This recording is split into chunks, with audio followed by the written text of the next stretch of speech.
Oke, Bismillahirrahmanirrahim. Assalamualaikum warahmatullahi wabarakatuh. Eh, Pada pertemuan kali ini, ya, bertemu lagi di mata kuliah Matematika Ekonomi, ya. Pertemuan ke-8, materi ke-8, ya, Insya Allah setelah UTS. Dan pada pertemuan ke-8 ini, ya, kita masih kuliah secara online. Saya pikir setelah UTS kita bisa offline, ya, ternyata keadaan masih belum. Tapi insya Allah karena besok itu saya divaksin, ya, sudah mulai divaksin di semua dosen di kampus itu. Semoga dan kalian juga kalau cepat divaksin, ya, insya Allah kita bisa ketemu secara offline, ya, kuliah. Mungkin setelah Lebaran, ya, setelah Lebaran. Jadi saya harapkan sih setelah Lebaran kita bisa bertemu atau nanti ketika ujian kita offline, ya, di kampus, ya, UAS. Ya.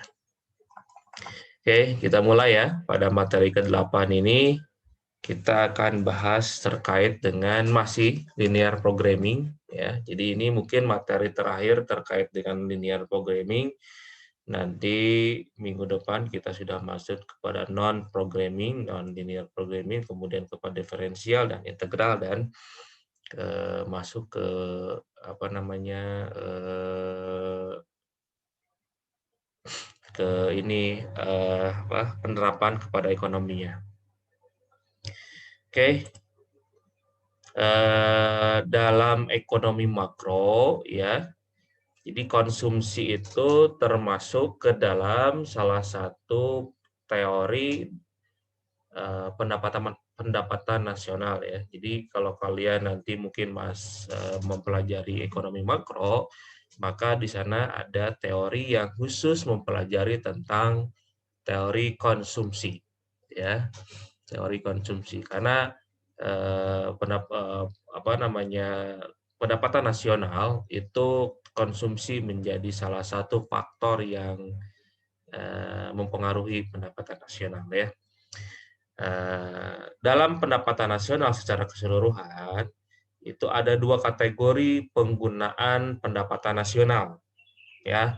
Pertama adalah barang pendapatan itu dikonsumsikan atau dibelanjakan. Yang kedua, pendapatan masyarakat itu ditabung atau di-saving, ya.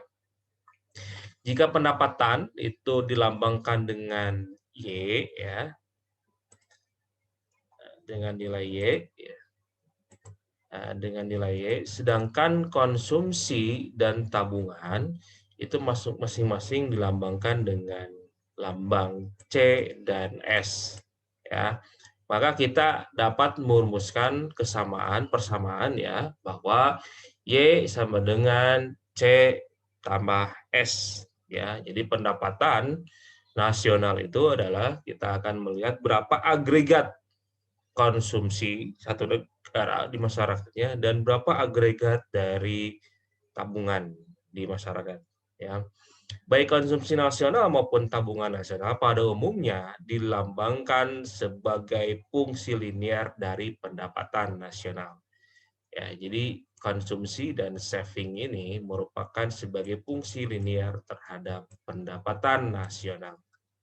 Keduanya berbanding lurus dengan pendapatan nasional. Jadi kalau konsumsinya naik, savingnya naik, gitu ya, angkanya, maka pendapatan nasionalnya naik, gitu ya. Itu disebut dengan berbanding lurus. Jadi kalau ini turun, konsumsinya turun, savingnya turun, maka pendapatan nasionalnya juga menjadi turun, gitu ya. Lanjut. Cara konsumsi terdiri dari dua sebenarnya. Jadi ada dua konsumsi yang kita akan hitung, misalkan, ya, atau dalam satu perhitungan. Pertama adalah konsumsi yang dilakukan oleh pemerintah, government, dan konsumsi rumah tangga. Tapi pada dasarnya, secara agregasi, konsumsi rumah tangga itu memiliki porsi yang lebih besar daripada konsumsi pemerintah. Bahkan rata-rata di atas 60% ya secara agregasi. Sisanya adalah konsumsi pemerintah. Sifat dari konsumsi rumah tangga itu sifatnya endogenus. Nah, endogenus itu adalah di mana belanja masyarakat atau konsumsi masyarakat itu tergantung dari faktor-faktor lain yang mempengaruhi. Ya, contohnya misalkan dari segi inflasi, dari segi kelangkaan, kemudian dari segi kebutuhan. Jadi semakin tinggi harganya, harga satu komoditas, maka konsumsinya akan berkurang. Tapi kalau semakin sedikit semakin turun harganya, terjadi deflasi misalkan ya, komoditas tertentu adanya penurunan tingkat harganya, maka konsumsi rumah tangganya akan naik. Kemudian konsumsi rumah tangga juga dipengaruhi oleh pendapatan. Ya, pendapatan per kapita misalkan ya, maka konsumsinya juga akan naik. Jadi memang sifatnya endogenus ya. Kalau pemerintah sifatnya eksogenus ya. Jadi kalau misalkan konsumsi rumah tangganya meningkat, maka konsumsi pemerintah juga meningkat. Ya, ini terjadi linear ya. Karena konsumsi pemerintah pada dasarnya untuk memenuhi fasilitas-fasilitas yang dibutuhkan oleh masyarakat di sini ya. Kemudian fungsi konsumsi itu semakin besar pendapatan, semakin besar pula konsumsi dan tabungannya.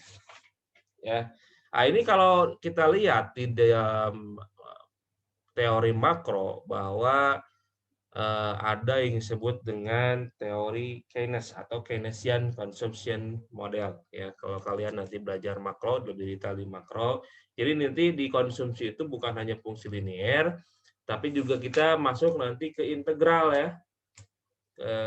Integral nanti mungkin setelah mungkin di pertemuan 10 atau 11 ya, di akhir-akhir integral kita akan pelajari, itu akan menghitung kecenderungan mengkonsumsi marginal ya, atau MPC ya, marginal propensity to consume, di mana adalah konsep yang memberikan gambaran tentang berapa konsumsi akan bertambah bila pendapatan disposable bertambah 1 unit ya. Gitu ya, itu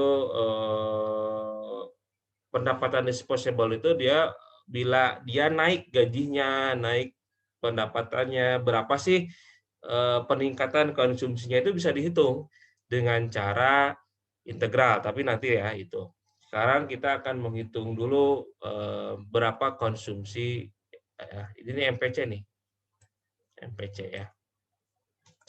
Nah, ini fungsi konsumsi ya. Fungsi konsumsi itu menjelaskan hubungan antara konsumsi dan pendapatan nasional yang secara umum dirumuskan dengan C fungsi terhadap Y sama dengan C0 tambah CY. C0 adalah konsumsi otonomus.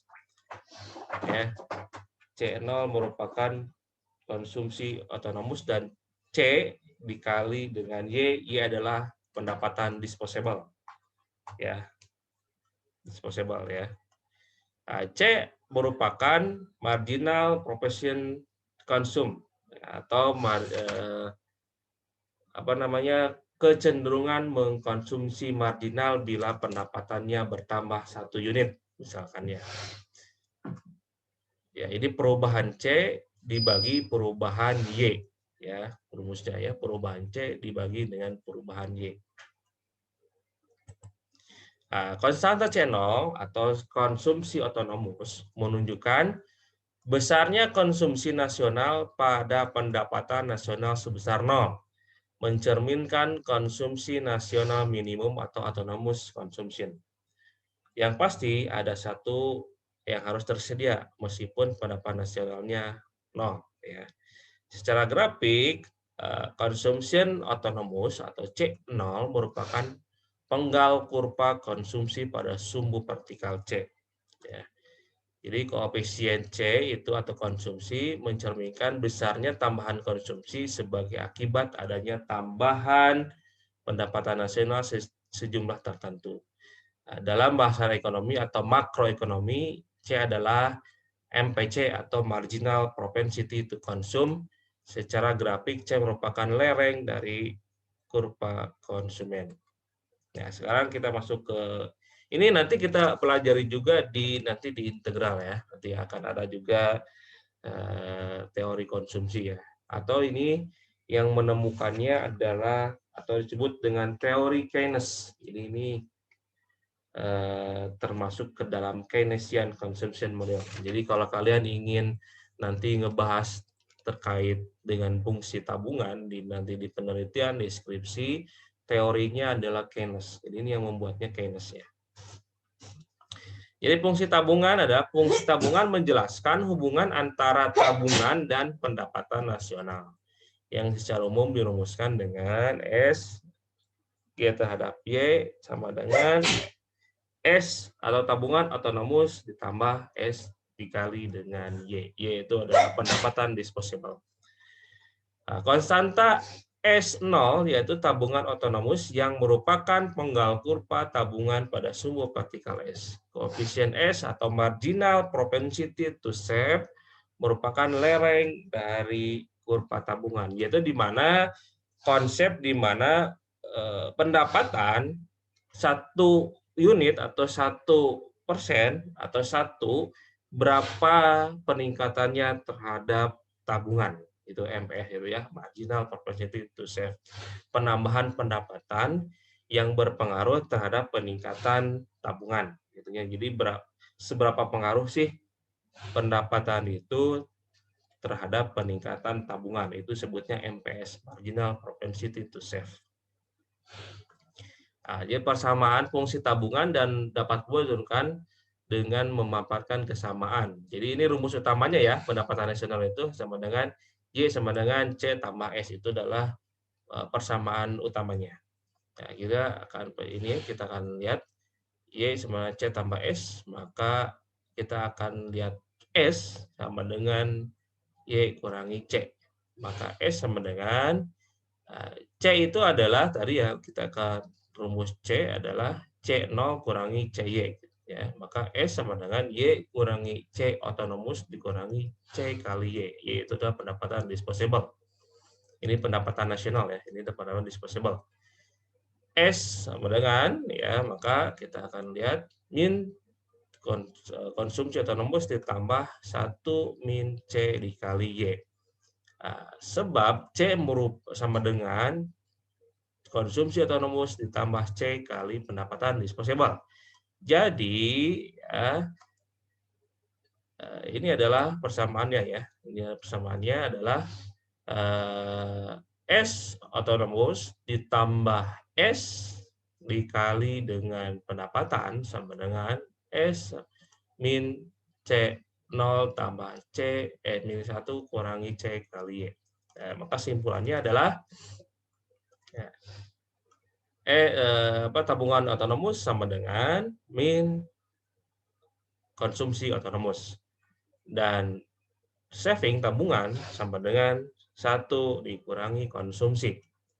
Ya, maka rumus MPS adalah 1 dikurangi MPC atau marginal propensity to save sama dengan 1 dikurangi marginal propensity to consume. Atau dengan kata lain, MPC tambah MPS harus sama dengan 1. Atau konsumsi ditambah dengan tabungan harus sama dengan 1. Ini kesimpulannya ya.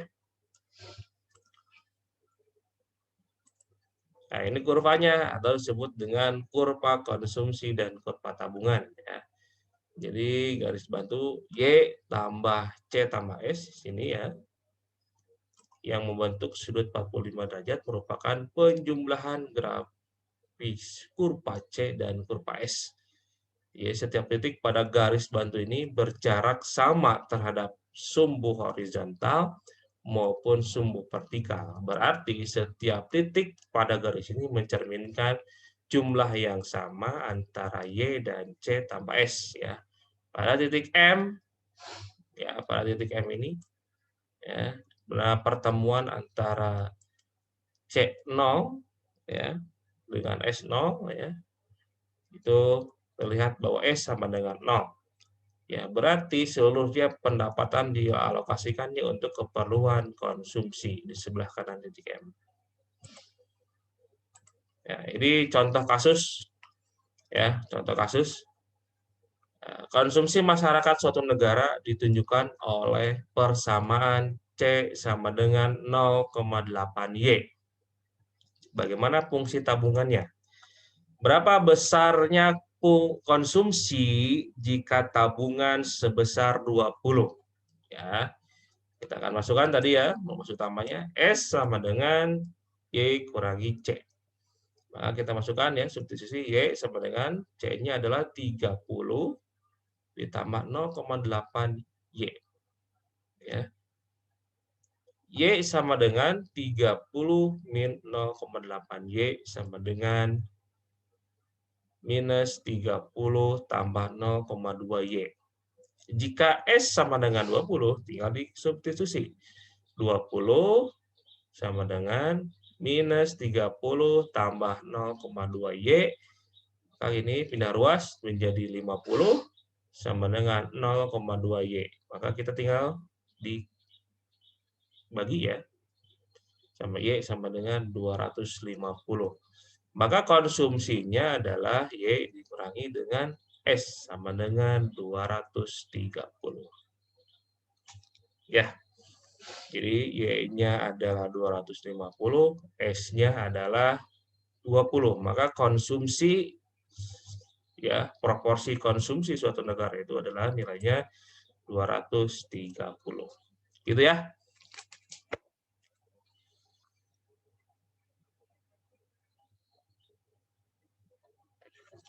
Oh ini ya, jadi ada yang kurang di sini. Di sini adalah 30 tambah 0,8 Y ya persamaannya ya. Nah, ini ada kehapus nih. Tertutup sama ini. Jadi ini persamaannya C sama dengan 30 ditambah 0,8 Y ini. Ya. Sedangkan persamaan dari S-nya adalah min 30 tambah 02 Y. Nah, ini. Oke, itu saja ya pada pertemuan kali ini. Boleh nanti bertanya. Nanti juga saya akan tambahkan suplemen pengetahuan untuk kalian, yaitu berupa jurnal. Ya, jurnal-jurnal. Oke, jadi tugasnya adalah membaca jurnal terkait dengan teori konsumsi. Oke. Oke, begitu saja yang bisa saya sampaikan pada kuliah hari ini ya. Boleh nanti bertanya di forum atau di grup WA yang terkait dengan materi terkait teori konsumsi. Oke, itu aja yang bisa saya sampaikan ya. Semoga kalian tetap sehat ya. Dan jangan lupa jaga kesehatan dan semoga kalian sudah divaksin ya sehingga kita bisa cepat kuliah secara offline. Oke, terima kasih atas perhatiannya. Assalamualaikum warahmatullahi wabarakatuh.